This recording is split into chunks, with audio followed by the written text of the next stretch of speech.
৭৫ বছরে অবসর নিয়ে মোহন ভাগবতের ইউটার্ন। ৭৫ বছরের অবসরের কথা আমি কখনো বলিনি, কাউকে অবসর নিতে হবে এমন কিছু বলিনি। প্রধানমন্ত্রী নরেন্দ্র মোদীর অবসর জল্পনার মধ্যেই মন্তব্য ভাগবতের। ৭৫ বছরে অবসর নিয়ে মোহন ভাগবতের ইউটার্ন। ৭৫ বছরে অবসরের কথা আমি কখনোই বলিনি মোহন ভাগবত তিনি এমনটাই বলেছেন। কাউকে অবসর নিতে হবে এমন কিছু বলিনি। প্রধানমন্ত্রী নরেন্দ্র মোদীর অবসর জল্পনার মধ্যেই এমনটাই মন্তব্য করেন আরএসএস প্রধান মোহন ভাগবত।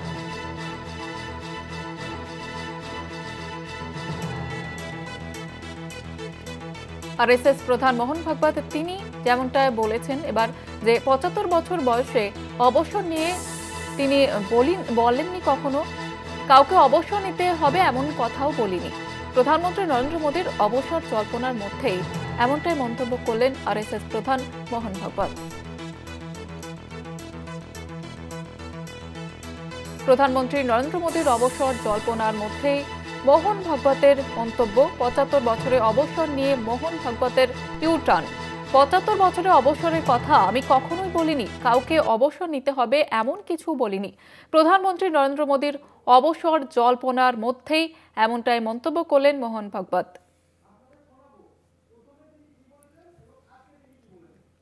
আপনাদের শোনাবো আগে তিনি কি মন্তব্য করেছিলেন এবং আজকে কি বলেছেন।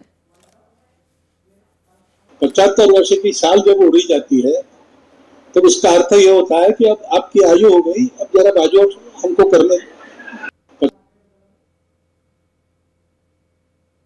Never said that I will retire or someone should retire.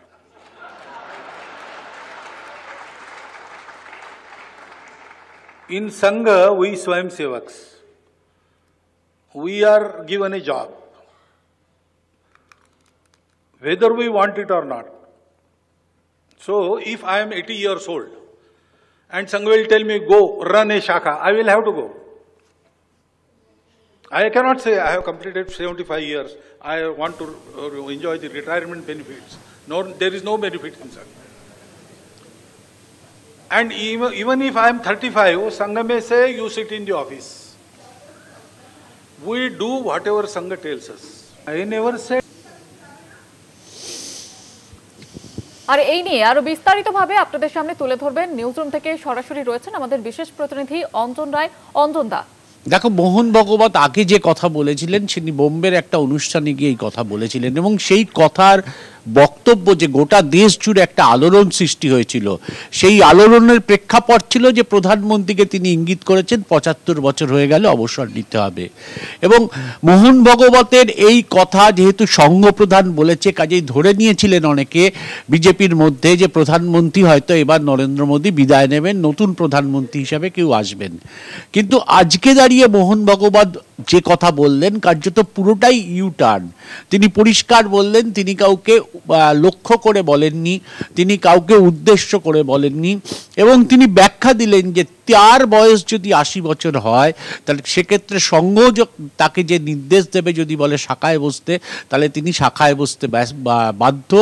কোনো অবসরের বেনিফিট তাদের জীবনে নেই। কিন্তু সেদিন তার লক্ষ্য ছিল কিন্তু নরেন্দ্র মোদী, এটাই রাজনৈতিক মহলের কিন্তু বিশ্লেষণ। তার কারণ ছিল সেই সময় নানা রকমের বিতর্ক চলছিল প্রধানমন্ত্রীর সঙ্গে, বিজেপির সর্বভারতীয় সভাপতি নিয়ে বিতর্ক চলছিল, অনেক বিষয় নিয়ে বিতর্ক চলছিল, কেন্দ্রীয় সরকারের কাজের বিষয় নিয়ে প্রকাশ্যে দাঁড়িয়ে মোহন ভাগবত কিছু ব্যক্ত করেছিলেন যেটা তিনি পছন্দ করছিলেন না। ২৪-এর নির্বাচনের ভালো ফলাফল না হওয়ার পর কার্যত তিনি নরেন্দ্র মোদীকে উদ্দেশ্য করে বেশ কিছু মন্তব্য করেছিলেন নাম না করে। ফলে একটা সেই প্রেক্ষাপটে দাঁড়িয়েই মোহন ভাগবতের আগের বক্তব্যটা ধরেই দিয়েছিলেন নরেন্দ্র মোদীকে উদ্দেশ্য করে বলা। কিন্তু দলের মধ্যে, সংঘের মধ্যে সর্বত্র এটা দিয়ে যখন সমালোচনার একটা ঢেউ ওঠে যে কেন প্রকাশ্যে দাঁড়িয়ে এভাবে ভারতের প্রধানমন্ত্রীকে সংঘ প্রধান বলছেন, তখন স্বাভাবিকভাবেই তাকে ইউটার্ন করতে হয়েছে। এবং আজকের এই অনুষ্ঠান ১০০ বছর পূর্তির, আরএসএসের ১০০ বছর পূর্তির এই অনুষ্ঠানে দাঁড়িয়ে বাধ্য হয়েছেন মোহন ভাগবত যে সম্পূর্ণ ভিন্ন প্রেক্ষাপটে দাঁড়িয়ে একটা বক্তব্য উত্থাপন করতে, যে তিনি কাউকে উদ্দেশ্য করে বলেননি যে ৭৫ বছর হয়ে গেলে রিটায়ার করতে হবে এবং সেক্ষেত্রে ক্ষেত্রে তিনি উদাহরণ টেনেছেন যে তারও যদি 80 বছর হয় সঙ্গ তাকে যে কাজ দেবে সেই কাজ করতে হবে, রিটায়ারমেন্ট বেনিফিট বলে কিছু হয় না। এটা সম্পূর্ণ উল্টো পুরাণ বলতে পারো। কিছুটা দলীয় চাপে, কিছুটা সংগঠনের চাপে, কিছুটা দেশ জুড়ে সমালোচনা হওয়ার, কিছুটা মোদির ক্যারিশমা কমে যাওয়ার, এই সবটাকে ভেবে হয়তো মোহন ভাগবত তার বক্তব্য আজকে পুরো উল্টোটা নিয়ে আসলেন মানুষের সামনে। ধন্যবাদ জানাবো অঞ্জন দা, আমাদের সঙ্গে নিউজরুম থেকে সরাসরি ছিলেন আমাদের বিশেষ প্রতিনিধি অঞ্জন রায়।